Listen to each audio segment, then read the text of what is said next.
नमस्कार, स्वागत आहे कार्यक्रम टॅरो वाणीमध्ये। मी केतना सेठ सांगणार आहे आपल्याला साप्ताहिक भविष्य वाढदिवसाची माहिती व पॉझिटिव्ह टिप्स नेहमीप्रमाणे। राशी सुरुवात मेष पासून।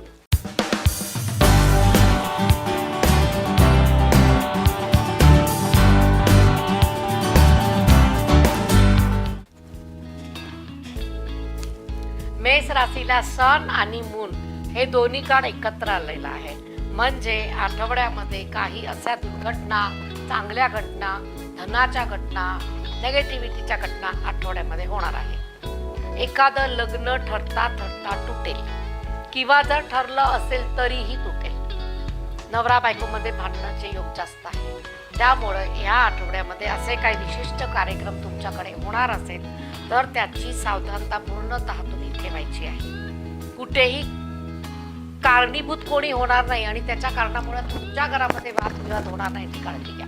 कारण कार्डमध्ये असं दाखवते की सन आणि मून जेव्हा दोन्हीही एकत्र येतात त्यावेळेला मानसिक शांती धक्का होते आणि तुम्हाला त्या धक्क्यामध्ये तुम्हाला त्रास होतो। थोडंसं या आठवड्यामध्ये मेंटली पीस असेल, तुम्हाला शांतता पाहिजे असेल तर या आठवड्यामध्ये शांत राहा। कुठलेही मोठे निर्णय घेऊ नका। एखादं मोठं डीलिंग केलं, एखादा मोठे पैसे इन्व्हेस्ट केले आणि तुम्हाला वाटणार की 8 दिवसामध्ये त्याचं रिटर्न मला खूप मोठं मिळणार आहे, मार्केट पडेल, लॉस, त्याच्यापेक्षा या आठवड्यामध्ये रिस्क घ्यायची नाहीये। वृषभ राशी।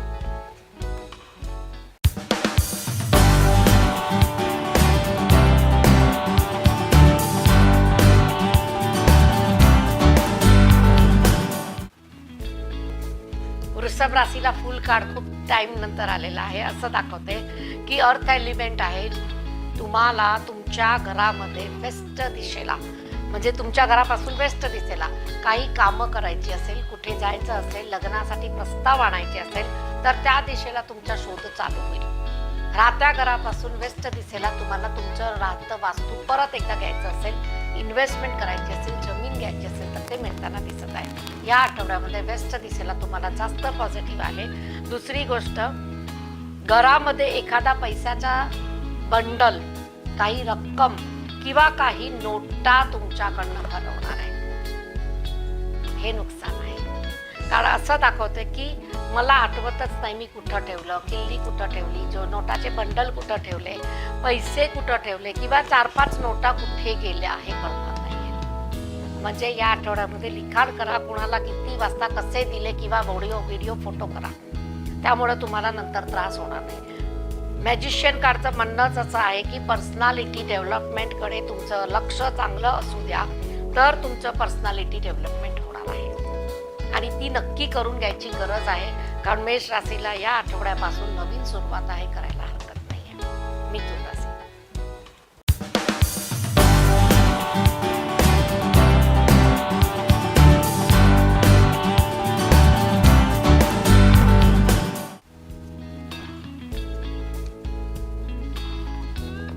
मिथुन राशीला 3 ऑफ वँड्स कार्ड आहे। असं दाखवते की जे काय तुम्ही एक काम केलं, दुसऱ्यामध्ये सक्सेस आलं, दुसरं काम केलं त्याला पण सक्सेस आलं, तर आता परत तिसऱ्या कामाकडे कल आहे।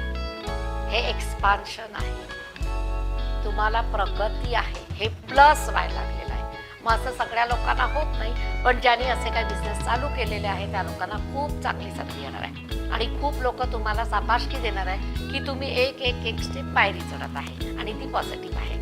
दुसरी गोष्ट, हरवलेली वस्तू, हरवलेले रिलेशन, हरवलेले पैसे किंवा न देणारे लोक येऊन पैसे देऊन जातील, जे तुमचे खूप दिवस झाले अडकून ठेवलेले। या आठवड्यामध्ये तुम्ही राहिलेले पैसे उधारी वसूल करू शकता आणि कुणाला उसने दिले असेल तर त्याच्याकडनं ते परत घेऊ शकता। या आठवड्यामध्ये मिळण्याचा योग आहे आणि ज्यांना घरापासून लांब जाऊन सुखाचा कंटाळा आलेला आहे त्या लोकांनी 8 दिवस घरापासून लांब जाऊन कुठेही फिरलं तर चालेल।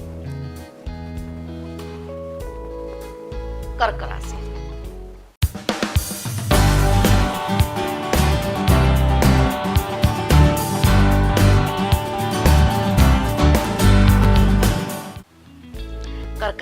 कर्क राशीचंच कार्ड आहे। नेगेटिव्हिटी वाढलेली आहे आणि असं दाखवते की झोप उडालेली आहे। मग ह्याच्यामध्ये पॅरेंट्सला रिलेटेड कार्ड आहे की वडिलांची आणि आईची झोप उडालेली आहे, भावाची झोप उडालेली आहे, गरोदर आहे स्त्री आणि तिची तब्येत बरोबर नाहीये, तर पण घराच्या फॅमिलीची झोप उडालेली आहे, आणि काही पैसे तुमचे असे अडकलेले आहे की निघता निघत नाही आणि पाहिजे तेव्हा मिळत नाही. बहुतेक ही गोष्ट तर सगळ्याच्या घरातच आहे. त्यामुळे या आठवड्यामध्ये संत गतीनं तुम्ही तुमचे दिवस पसार करा. एक आठवडा आहे, निघून जाईल, परंतु त्याच्यासाठी वाद विवाद स्ट्रेस घेणं हे टाळायचं आहे. स्ट्रेस तर अजिबात घ्यायचं नाही, डोकेदुखी तुम्हालाच होणार आहे. मून कार्ड असंच म्हणतं, न कळत एखादा आजारपण, डायबिटीस किंवा न कळत मेंदूचा त्रास तुम्हाला होऊ शकतो. स्टेबल राहा. सिंह राशी.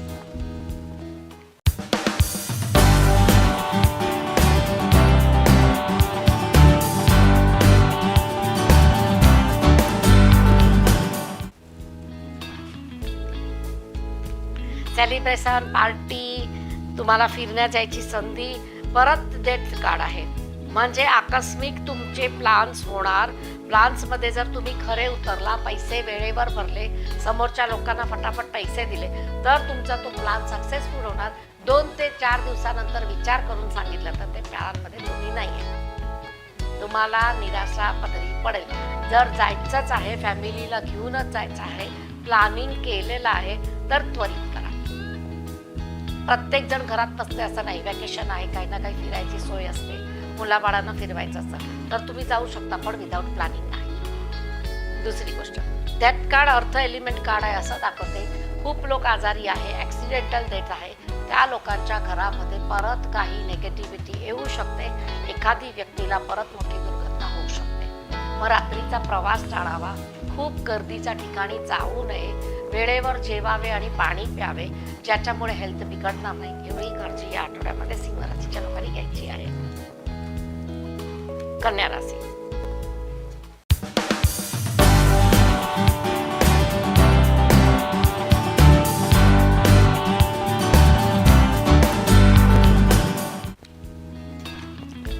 कन्या राशीला व्हील ऑफ फॉर्च्यून बदलायचं आहे, भाग्यचक्र बदलायचं आहे, पण भाग्य बदलत नाही. कारण काय? प्रत्येकाला कारण असतं, तसं त्याला पण कारण आहे ओव्हर कॉन्फिडन्स, खोटं बोलणे, दिवा स्वप्न बघणे, जे घडलं नाही ते घडवून टाकणे, जे हयातीत नाही त्याला आणून बसवणे, काल्पनिक तुम्ही भीतीमध्ये राहणे, नेगेटिव्हिटी सोच पैशासाठी असणे, कोणी देणार नाही म्हणूनच गृहीत धरणे, हे जे काय टिपिकल थॉट्स आहे ते सबकॉन्शियस माइंडमध्ये गेल्यानंतर भाग्यचक्र बदलत नाही. कन्या राशीला भरपूर त्रास आहे. घाबरून जायचं कारण नाहीये. थॉट्स पॉझिटिव्ह करा, काम सगळं होणार आहे. ज्यांना ही सवय आहे ते काढायसाठी ते कार्ड आलेले आहे की जर ही सवय बदलली नाही तर एकतर एक आठवड्याच आहे, पुढं पण असंच राहील. म्हणून सवय बदला. या आठवड्यापासून तुम्हाला वेळ आलेली आहे. तुला राशी.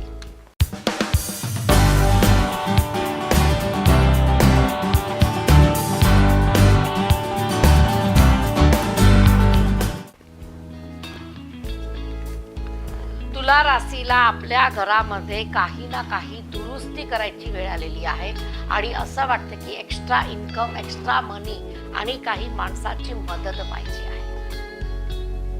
होऊ शकते. एखादी स्त्री आहे, एखादी गरजू मुली आहे, एकटे राहतात, काही त्यांना झोपायला सोय नाही, खायला सोय नाही, बेड नाही, बाथरूम नाही आणि आई वडिलांच्या साठी आणि करिअरसाठी कशा पण अवस्थेमध्ये राहत आहे. तुम्ही बघा, बाहेरगावी गेलेले मुलं आई वडिलांना सांगत पण नाही की आमचे हाल काय आहे. त्यांना असंच सांगतात की आम्ही बरोबर आहे, पण ॲक्च्युली ते नसतात. खूप कॉम्प्रोमाइज आणि खूप ॲडजस्टमेंट असते. माझ्या लोकांना एखाद वेळा आकस्मिक मदत मिळेल, चांगली रूम मिळेल, पार्टनर मिळेल आणि अशा पद्धतीनं तुमचं सेलिब्रेशन पार्टी या आठवड्यात होणार आहे. ज्यांना रूम बदलायची आहे, जागा बदलायची आहे, वास्तू बदलायची आहे, त्या लोकांना चांगली वेळ आहे. मुहूर्त बघून तुम्ही बदलू शकता. कितवा गुरु आहे हे विचार करण्यापेक्षा कसा आहे आणि फायनान्शियल आपल्याला झेपेल का ह्याचा विचार करून घर वगैरे मांगिक कार्य करतात. वृश्चिक राशी.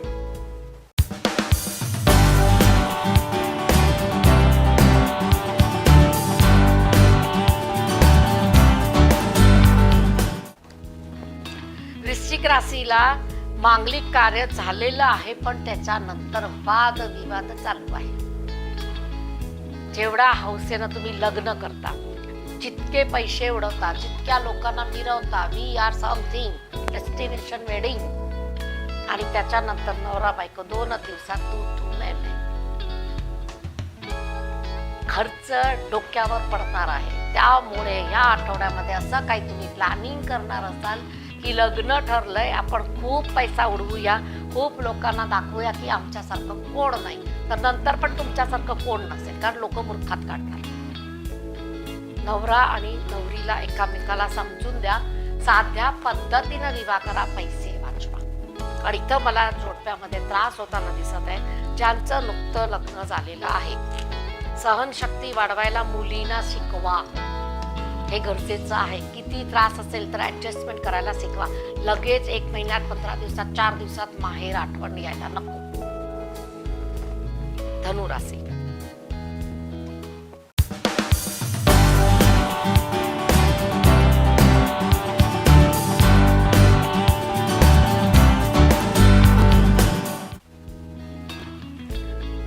धनुराशीच्या लोकांना कामामध्ये सफळता, विदेश प्रवास, विमानात बसायची वेळ आणि परदेश गमनसाठी आणि एखादी मोठी प्रोजेक्ट मीटिंगसाठी तुम्हाला जायला लागणार आहे. काही ना काही लोकांना नवीन सुरुवात तशी पण होईल की तुम्ही तुमच्या वास्तूमध्ये एक नवीन दिशा दाखवू शकता. काही लोकांना असं पण जाणवेल की आपले हेल्थ जे बरोबर नव्हतं ते आता बरोबर व्हायला लागले आपोआप. हे गुरुची परिस्थिती आहे. तुमच्या चेहऱ्यावरती तेज येणार, बोलण्यामध्ये कॉन्फिडन्स येणार आणि लोक तुम्हाला मानायला लागणार. ह्या आठवड्यामध्ये वृश्चिक राशीला खूप चांगली वेळ आहे. चांगली वेळेमध्ये चांगली कामं करा, वायफळ वेळ घालवू नका. प्रोडक्टिव्ह कामं करा, ज्याच्यामधनं पैसे मिळणार. मकर राशी.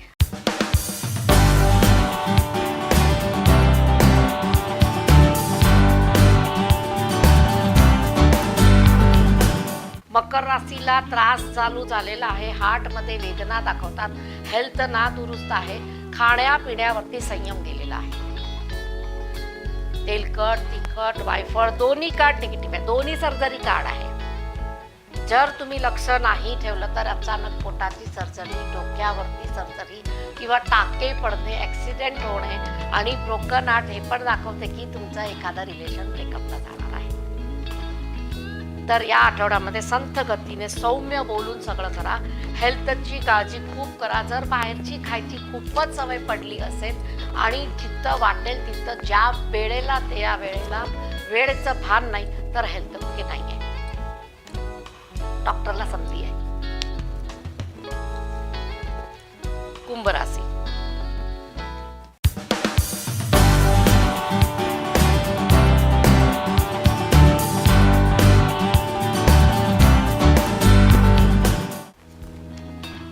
कुंभ राशीला आपलं वास्तूचं स्वप्न पूर्ण होताना दिसत आहे. चांगली गोष्ट आहे. वास्तूमध्ये मांगलिक कार्य होताना दिसत आहे, पूजन होताना दिसत आहे आणि काही लोकांकडनं तुम्हाला फार मोठी बक्षीस आणि मान सन्मान मिळत आहे. पॅरेंट्सकडनं असेल, भावाकडनं असेल, अचानक एखादा भाऊ अब्रॉडकडनं तुमच्याकडे शिफ्ट होणार असेल तर त्याच्यासाठी तुम्ही वास्तू बघून ठेवला असेल, तिथं पूजा असेल, धार्मिक कामामध्ये तुमचा सहभाग आहे आणि ही चांगली गोष्ट आहे. करायला अजिबात हरकत नाही आहे. त्यानं आणखीन गुरु स्ट्रॉंग होतं. जेवढं तुम्ही या वर्षभरामध्ये धर्मकर्म करणार आहे तेवढा गुरु स्ट्रॉंग होणार, पॉझिटिव्ह रिझल्ट देणार आहे. आठवडा पॉझिटिव्ह आहे. एवढंच आहे की तुमच्याकडनं मोठी रक्कम कुणाची इकडचं तिकडं फिरवताना गाळ होणार नाही, ह्याची काळजी घ्या. रिस्क घेऊ नका की हा तुमचे एवढे पैसे मी तिथं पोचवून येतो, ऑन द वेच आहे. नो, त्यांचं त्यांना सोडा. तुम्ही मधी पडला तर तुम्ही अडकणार. मीन राशी.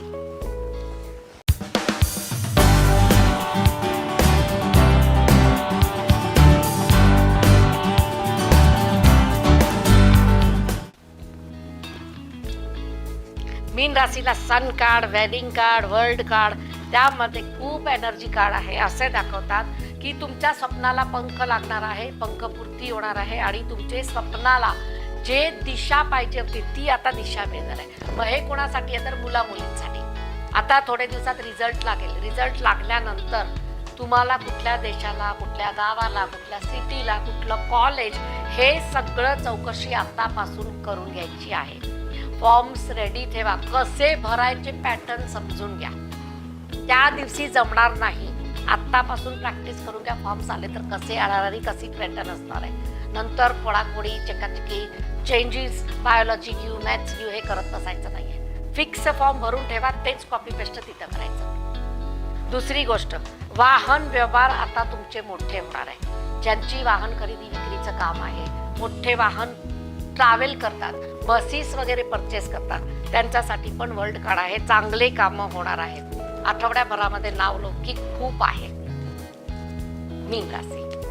मीन राशीचंच होतं. आता हे झालं 12 राशीचं. आता आपण बघूया वाढदिवसाची माहिती. ज्यांचा वाढदिवस आहे त्यांना कार्ड अतिशय पॉझिटिव्ह आलेले आहे आणि सफलता प्राप्त होण्यासाठीचं वर्ष आहे. जे काम करता, जिथं तुम्ही ऍडमिशन घेतलेलं आहे, जिथं तुमचा अभ्यास चालू आहे किंवा ज्या देशामध्ये राहता, प्रगतीचा आलेख मोठा होणार आहे. तुम्हाला 1 बाय 1 स्टेप कसं जायचं ते तुम्ही शिकून घ्या. आळस करणं वर्षभरामध्ये चालणार नाही. हेल्थकडे दुर्लक्ष चालणार नाही. जिम, व्यायाम, योगा, प्राणायाम, ध्यान, धारणा, साधना, समाधी, मंत्र, उपासना करावी लागेल. एवढं सगळं बोललं पण त्याच्यातनं एकतर करावी लागणार आहे. पण गरजेचं आहे. वाढदिवस आहे, सुरुवात करा. आई वडिलांना वर्षभरामध्ये दुखवायचं नाही. गुरुतुल्य व्यक्तीचा अपमान, त्यांच्याबद्दल टीका, त्यांच्या बरोबर वाद वर्षभर करायचा नाहीये. मग नुसतं शिकवतात ते गुरु नसतात. ते प्रोफेशनल गुरु आहे जे तुमच्या लाईफला शिकवतात. पण पर्सनल लाईफमध्ये, डे टू डेच्या लाईफमध्ये जर एक बाई पण तुम्हाला एक काही शिकवून गेली आणि एक सल्ला मोलाचा दिला तर ती पण तुमची गुरु झाली. म्हणजे लेवल वाईज बघू नका. ज्यांच्याकडनं चांगलं तुम्हाला काही मार्गदर्शन मिळते ते तुमचा गुरु आहे. त्यांना दुखवायचं नाही. फ्रेंड्स पण असू शकतात. तिसरी गोष्ट, बाहेरचे व्यवहार. बाहेरच्या देशातनं काही एक्सपोर्ट इम्पोर्ट वर्षभर करण्यासाठी लायसन्स मिळेल ज्यांना अशी इच्छा आहे. आणि त्यांच्या घरामध्ये मांगलिक कार्य होताना पण दिसत आहे. विदेशी नवरा बायको दोन्ही मिळू शकते. म्हणजे मुलगी इथली आहे, विदेशचा मुलगा येईल, मुलगा इथला आहे, विदेशची मुलगी. लग्न इंडियामध्ये होताना दिसत आहे. वर्ष चांगलं आहे. देव उपासना आवडत्या देवाची करा. ज्या तुमच्या घरामध्ये धार्मिक पद्धती चालू आहे त्या यूज करा, त्या फॉलो करा आणि त्या रिच्युअलमध्ये तुम्ही रिच्युअल करा. मेडिटेशनला तुम्हाला जे ओम, ध्यान, धारणा, ज्यांचं तुम्हाला ऐकायचं ते ऐकू शकता. पण करा. मेडिटेशनची वेळ तुम्हाला 4 ते 7 आहे. ब्रह्ममुहूर्तामध्ये गेली तर सर्वात बेस्ट होणार. आता आपण बघूया पॉझिटिव्ह टिप्स. पॉझिटिव्ह टिप्समध्ये मला एक मेसेज आलेला की तुम्ही आम्हाला जे काही उपाय सांगता, मग ते उपाय करायचे किती दिवस, काम झाल्या बंद करायचे का, आणि काम नाही झालं तरी पण बंद करायचे का.